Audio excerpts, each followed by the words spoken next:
Chapter 6 There was nothing whatever to do but go to the stone-cutting shop the next morning, and Ranofer went.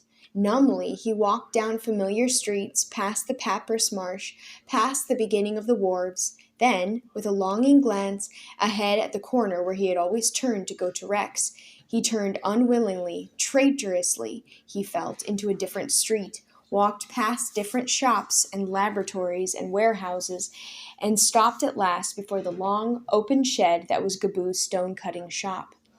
He had been here only once or twice, and each time had left the place as soon as he could. The whole street rang with the harsh clamor that issued from it, the clatter of chisel on stone, hammer on chisel, granite shrieking against the rough granite.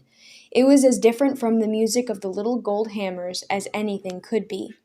Under the low, palm-thatched roof, he could see stone-dusted figures moving about among the great blocks and slabs of stone that stood here and there upon the cluttered dirt floor. One of these figures would be Pi, the foreman to whom he must present himself. At this season, Gaboo was seldom in the shop. He and the greater part of his men were across the river, working on Pharaoh's new addition to the great temple, shaping and fitting stones as they were needed for the walls. Here in the shop only great sarcophagi were built, and blocks of stone rough-hewn to size, ready for the sculptors. The sculptors themselves worked elsewhere in their own workshops. No carving was done here, no huge image of the gods or Pharaoh emerged gradually, majestically from the rough block. No lotus or twining marsh flower traced itself slowly upon an alabaster vase. No little ducks and vultures in baskets, all spelling words, appeared upon a slab under the skillful chisel of an artist. If Gaboo had been a sculptor, Ranofer thought, then at least I could have learned to make something beautiful, if not of gold then of stone. It would have been something worth learning. There was no use struggling. The gods and Gaboo had decreed that he learn this instead, mere cutting and hacking to make the stone ready for others. He sighed and crossed the street to the shop. Hesitating under the straggling fringe of palm fronds, he peered into the shop's interior, which seemed in deep gloom after the blaze of sun in the road. There were a dozen men moving here and there about their tasks, but no one took the slightest notice of him. Near where he stood, an old man squatted on his haunches beside a great slab of alabaster, examining and blowing at a small hollow in one corner of it. As Ranofer watched, he rose and hobbled to the next corner of the slab, sprinkled black sand from a box upon a chalk mark on the stone, set the bit of a hand drill on the spot, and began to bore another hollow. His face looked patient, worn and kindly, and Ranofer, hoping the man was Pi the foreman, approached him. "I beg pardon, master," he said hesitantly. The old man went on drilling, slapping the stone weights around and around with one gnarled hand, while holding the handle of the spindle with the other. Ranofer raised his voice above the surrounding noises and touched the old man on the shoulder as he spoke. "I beg pardon, master." At his touch, the driller jumped and halted the circling stones, then looked around. He seemed surprised to see Ranofer. "Eh? I thought you were the foreman, come to tell me I am doing it all wrong again. What do you want of me, little one?" Obviously, this could not be Pi. "I am looking for the foreman," Ranofer said. "Eh? You'll have to shout. This noise—" "I am looking for the foreman, please," Ranofer shouted. "Ah, the foreman. That would be Pi, young one. The skinny little man yonder. Don't say I called him that. In the far corner, beside the finishers. What do you want of him? I warn you, do not bother him with trifles. His temper is as short as my thumb." The old man held up his right thumb, which Ranofer saw with a shock was hacked off at the first knuckle. "Aye, the wedge slipped when we were splitting a block of granite 20 years ago," said the old one with a sidewise grin. "And here," he tucked the handle of the drill under his arm and held up the other hand. "The chisel went awry one time, and here a hammer crushed my fingertip instead of the sandstone. They are stone-cutters' hands, not pretty, nay, not pretty at all, but still fairly useful, praised be to the gods. What do you want of Pi, young one?" "I am to report to him," Ranofer answered. He could not take his horrified gaze off the old man's mutilated hands. "I'm the new apprentice." "Aye, well, that's a necessary errand. Go and speak to him, but be sure you shout. He hates nothing so much as people who mumble." "I will, thank you, master. Zahotep, that is my name, only Zahotep, under craftsman. Run along with you now. I must drill these sockets, or Pi will have my tongue out for wagging so long." Zahotep turned back to his drill, and Ranofer started down the length of the shop, his bare feet cringing all the way from the dirty carpet of stone chips that covered the dirt floor. "Suppose my hands become like that," he was thinking. "Why, I could never work with gold again. I could never handle the little tweezers or solder the delicate joint or shape the little gold leaves. I would be good for nothing but rough work. I could never learn skill in anything." He circled a large block of some dark green stone upon which two men knelt facing each other, scrubbing the surface with a block of sandstone. Their bodies worked rhythmically back and forth, and the sandstones produced a series of harsh, grating screeches that caused icy trickles to run down Ranofer's spine and set his teeth to aching. He dared not look at their hands. Beyond him, in the farthest corner, three men worked around a great sarcophagus of pink granite, one stretching a red chalked string across its side, and the others chipping off the high spots where the string touched and the chalk rubbed off. A man stood surveying these works, his thin arms akimbo in his fists, one of which grasped an authoritative-looking stick propped on his skinny hips. He was scarcely taller than Ranofer, but he looked as if he were made of twisted wire. Swallowing, Ranofer moved reluctantly to his side and spoke up loudly. "I beg pardon, Master Foreman." "I? What? Who are you?" snapped Pi, turning his head and thrusting it toward Ranofer all in one rapid motion. "I am Ranofer, the new apprentice. Gaboo bade me find you, and— Gaboo? You will call him master here, if you please. So you are the young brother." "Half-brother," Ranofer muttered rebelliously. Pi either failed to hear or chose to ignore the correction. He was looking with disdain at Ranofer's thin shoulders and arms. He seemed even to be counting his ribs. "He sends me these creatures, then expects me to make something of them," he remarked to no one in particular. "Stone-cutter, this one's more fit to become a rat-catcher or a twiner of flower wreaths. Well, come along, come along." Burning with resentment and humiliation, Ranofer hurried after him toward the front of the shop. Pi moved with quick, jerky, impatient strides, swinging his stick, thrusting his head this way and that toward the workers. He passed like a long-necked bird of prey. He led Ranofer straight back to Zahotep and the drill, and pointed to the box of black sand near the alabaster slab. "That is cutting sand," he shouted. "Put a little into the hole each time Zahotep raises the drill, that the bit may cut deeply. When the sockets are finished, I will set you to another task." He spun around and was off down the room with his jerky gait before Ranofer could do more than nod. Glancing at Zahotep inquiringly, Ranofer picked up the box of sand and squatted near the newly begun socket.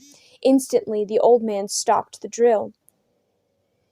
"Young one, stand up, or else squat yonder at the other side, unless you wish your eyes put out. The sand flies, and it will cut flesh as well as stone." Ranofer recoiled so hastily that he stumbled and all but dropped the box. "There, now you've spilled some. Don't let Pi see it. Scrape it up with your fingers. Now put a pinch into this hole. This is not ordinary sand, you know, to be spilled and scattered. It is cutting sand, harder than the hardest stone. It is— Aye, that's enough for the moment. Now stand back." Ranofer recoiled so hastily that he stumbled and all but dropped the box. "There, now you've spilled some. Don't let Pi see it," I'm repeating myself. "Scrape it up with your fingers. Now put a pinch into the hole. This is not ordinary sand, you know, to be spilled and scattered. It is cutting sand, harder than the hardest stone.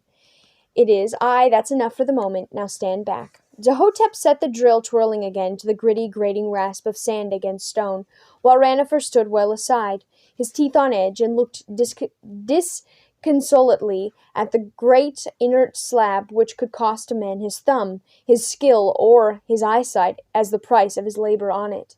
What was being fashioned of it anyway? The next time the drill stopped, he asked Zahotep.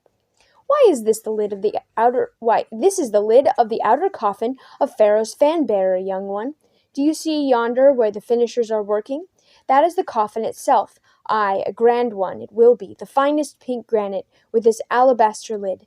I understand his high lordship has ordered 2 inner coffins, also, one of acacia wood, finely joined, all painted and gilded, and the other, the innermost, of the cedar wood, with his portrait in solid gold set into the lid.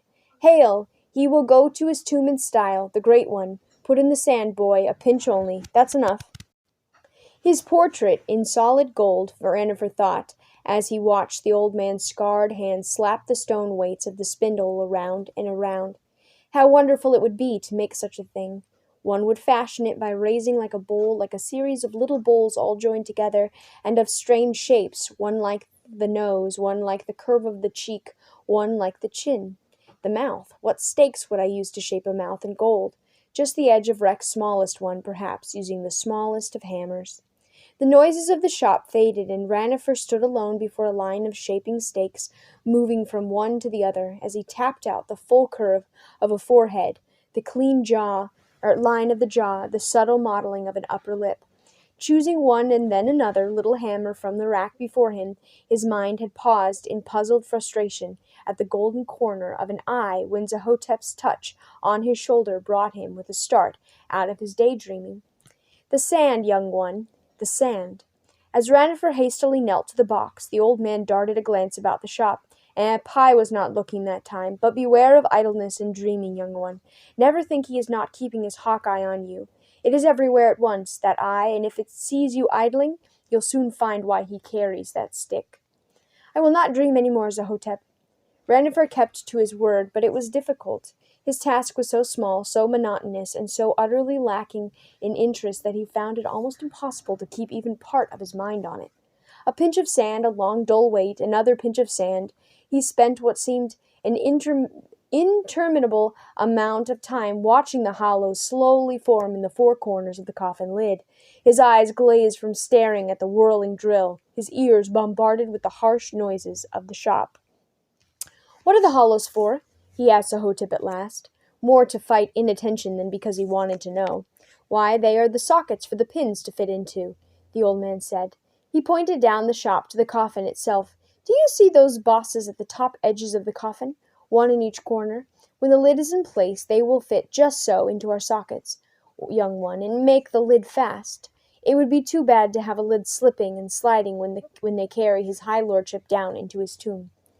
Privately, Ranofer wished lid, coffin, and lordship in the tomb already, but he refrained from saying so.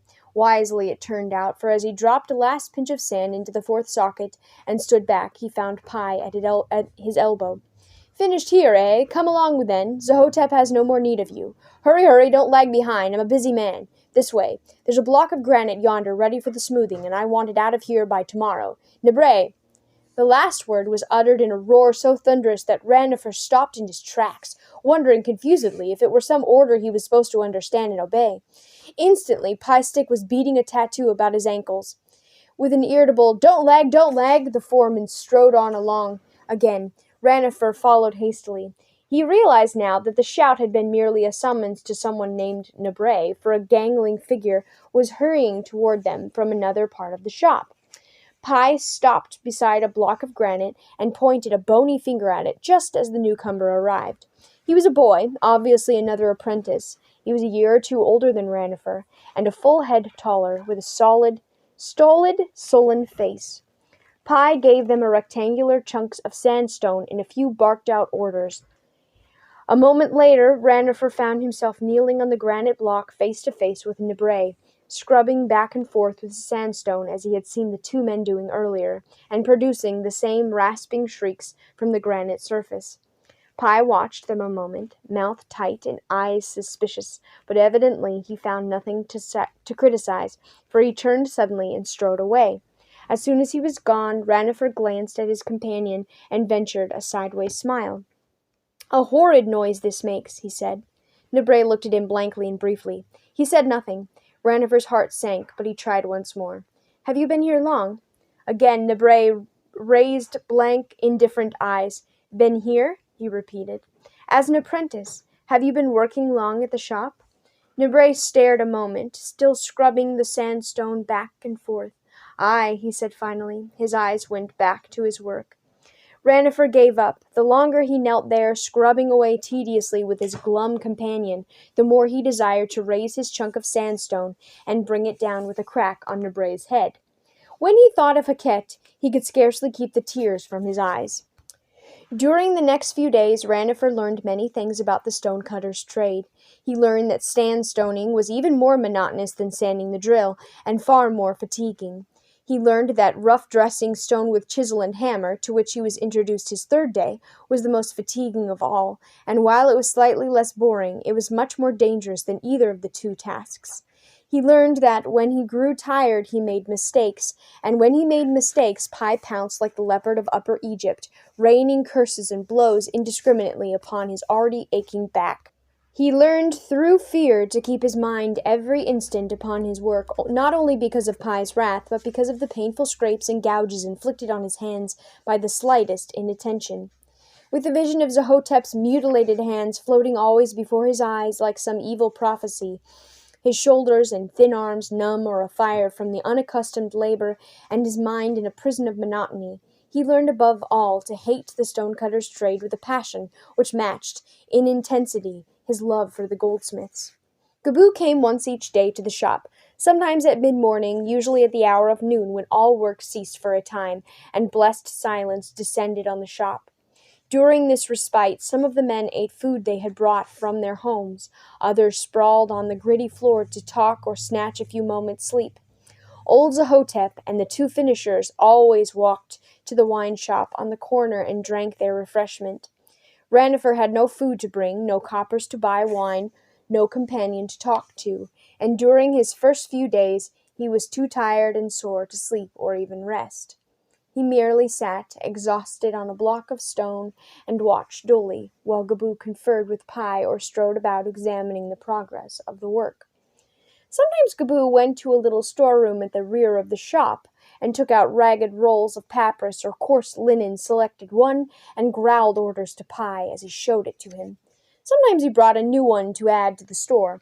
Often he took men with him when he left, and sent others back from the temple site to take their places, so that there was a continual change of workmen in the shop, and Ranofer gave up trying to remember them all. Occasionally Wenamon came with Gaboo, and they would pore over some linen scroll together. When this happened, Ranofer turned away and made himself as inconspicuous as possible, feeling the usual chill run up his spine at the sight of the lank, stoop-shouldered figure, muffled from head to foot, in a cloak that made him look like a molting vulture. Wenamon, with his silent cat's feet and queerly bright eyes. However, neither Wenamon nor Gaboo ever took the slightest notice of him. Even at home, Gaboo seemed to have all but forgotten his young half-brother's existence. He kicked Ranofer awake each morning on his way out of the courtyard, tossed him a copper to buy bread, or jerked his thumb toward the storeroom to indicate that there was food laid out. Each evening he appropriated the boy's scanty wages, doled out by Pi at the close of every long day. The rest of the time, aside from a few furious cuffings to vent in ill humor, or mocking taunts to enhance a good one, he ignored Ranofer completely. Ranofer was glad enough to return the favor. "At least I'm not stealing for him any more," he often told himself as he lay on his ragged mat at night, watching the moon float high and tangle itself in the branches of the acacia tree. "Some day, please Aman, I will grow as big as he, and then I will free myself of him somehow, and go back to gold working, and then I will never, never look at another block of granite in my life." Meanwhile, he looked at them day after day. His muscles were slow to harden to the rough demands of this sort of labor, and as long as they were taxed beyond their strength each day, their soreness and throbbing disturbed his rest each night, and filled his sleep with fitful dreams. One night it was not his own aching body, but a certain sound that roused him in the night. Quickly he raised up on his elbow. Surely he had heard the thin squeak of the leather hinges on Gaboo's bedroom door. Commonplace enough by day, in the depths of night the sound was strange and unnatural. He listened with beating heart, thinking that Gaboo was coming to punish him for some error, and expecting every second to hear his step on the stair. He never heard the step. After a long silence he lay back, puzzled. Had he been mistaken, or maybe instead of coming out of his room, Gaboo had just gone in? But why? From where? Surely it was later than he usually came home Surely it was later than he usually came home from the riverside wine shops. Indeed, he had come home from there once already tonight, much earlier in the evening. If the hinges had squeaked just now, he must have been returning from a second trip, and this time, instead of slamming the gate and stumping noisily across the courtyard as usual, he had slipped as silently as his bulk would allow up the stairs and into his room. There had even been a furtive sound about the way the hinge squeaked, as if he were cautiously easing it shut, as if he did not want even Ranofer to know he had been gone. Queer, Ranofer thought as he lay down to sleep again, shivering, queer and awful. During these hours, kefts and mysteries possessed the world. Everyone knew that. The bas of the dead fluttered out of their tombs and across the dark face of Egypt, revisiting the places they had known in life. The malevolent spirits of the unburied roamed at will, seeking mischief they could do. The even more fearful beings, like the woman with her head on backward, snatched away any children whose mothers had not bound amulets about their wrists and said the night spell over them before they slept. Surely no errand was urgent enough to draw Gaboo out into all of that. Then what was the noise? Something in his thoughts had stirred an elusive memory in Ranofer's mind. Finally he captured it. The night before the day had brought home the last wineskin from the gold house, he had heard this same tiny sound. The next morning, filled with this plan, he had believed it was the fluttering wings of his father's ba that had half-waked him. Had the ba come back again tonight, then? He tried to believe it, but it was difficult. Perhaps he had heard only the squeak of hinges that other night, too, and the ba had never come at all. Certainly he had not had much help from it. True, he had waked with the plan that next morning, and the plan had worked, but look at the disaster that had followed. Still, he told himself hastily, Father could not have known that would happen. He tried to help me. He did help me. The rest was Gaboo's fault, not his. No doubt he had come back to help me again. No doubt I shall wake in the morning with another plan. The next morning, however, all was the same. No marvel had occurred, no plan or even hope had come. A week or so later he was awakened by the same stealthy squeak. There was no mistaking the sound of the hinges this time.